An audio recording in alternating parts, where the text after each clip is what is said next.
photography. All right, let's get started. All right, so tip number one is time. So the time of day that you shoot is a huge factor. So I suggest shooting either early in the morning or a couple of hours before sunset. A couple hours before sunset is my preferred time, which brings us to two, lighting. Now, although you're outside and there's natural lighting, I like to bring strobes on location. And the reason for that is, number one, so I can control the quality of the light, and number two, I can control the direction of the light. So what I'll do is I try to place the sun behind my subject. So that provides a second light source, so I can have a hair light, and then I'll bring in a strobe that I can control the quality of the light and the direction. So that way I can have the light 45 and down, and I can place it wherever I want. So for example, let's say the subject's good side is this side. If I'm shooting women, for example, I'll do a short lighting pattern.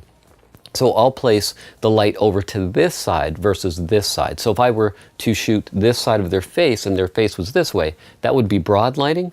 I place the light here, that's called short lighting. So bringing strobes allows me to control the direction and the quality, which brings us to number three, the angle. Now, the angle is very important. Now, often I shoot with people that are taller than I am. I'm 5'8", and sometimes I'll shoot with models that are 5'10", and they have heels, or maybe I'm shooting on uneven ground. So I'll bring a step ladder so that I can shoot even with them. So I'm not in a position where I'm shooting up at them. So I bring a step ladder.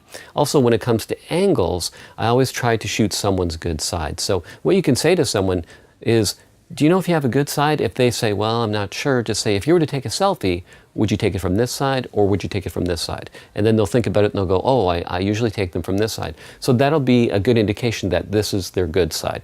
Also, if they have a part in their hair, if their hair is parted here and they're showing more of their face here, that might be a good indication. And if you're really not sure, then I suggest shooting from each angle. So this side of their face, that side of their face, and straight on. Just make sure that you have all your bases covered so that when you get home, you say, wow, they looked a lot better from this angle. So that's another thing to think about. So let's recap. 1, time of day. 2, the lighting. 3, the angle. Now that brings us to number 4, the background. A couple things to think about when it comes to the background. Now make sure your background isn't distracting, but also that the colors in your background are complementary. So if you think about skin tones, they're more of an orangish kind of color. You want something opposite that, so like a blue, so a blue sky or blue water. Try to think of a complementary color palette for your subject, which brings us to number 5, because if your background's too distracting, you can use focus. So number 5 is focus. So putting that background out of focus, shooting at f1.4 or f2, depending on the lens you use, at 85mm or a 135, in that range, it's pretty easy to put the background out of focus if you're shooting at f1.4 or f2. So think about putting that background out of focus.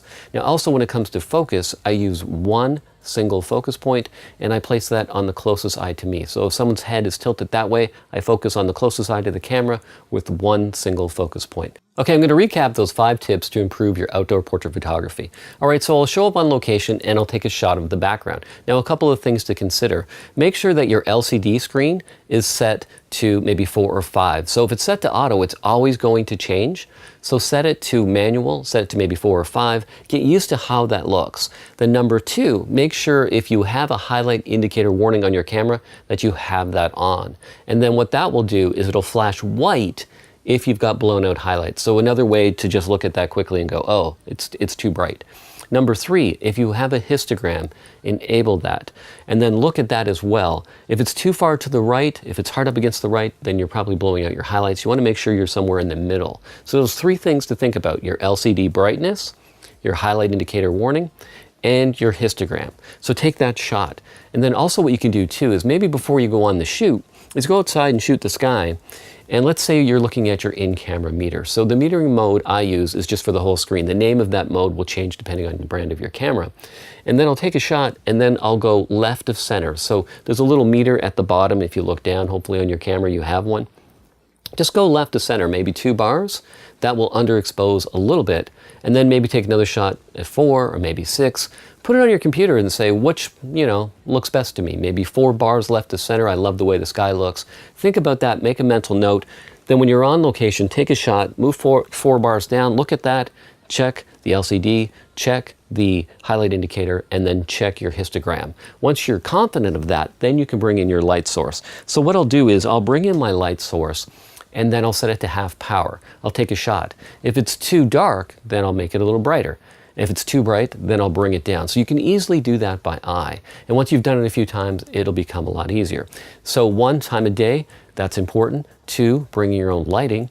3, the angle, then the tip about asking someone about their good side. Also bringing a stepladder so you can adjust your height. And then that brings us to 4, the background. Pick a pleasing background, complementary colors, not too distracting. 5, putting that background out of focus, F14, F2.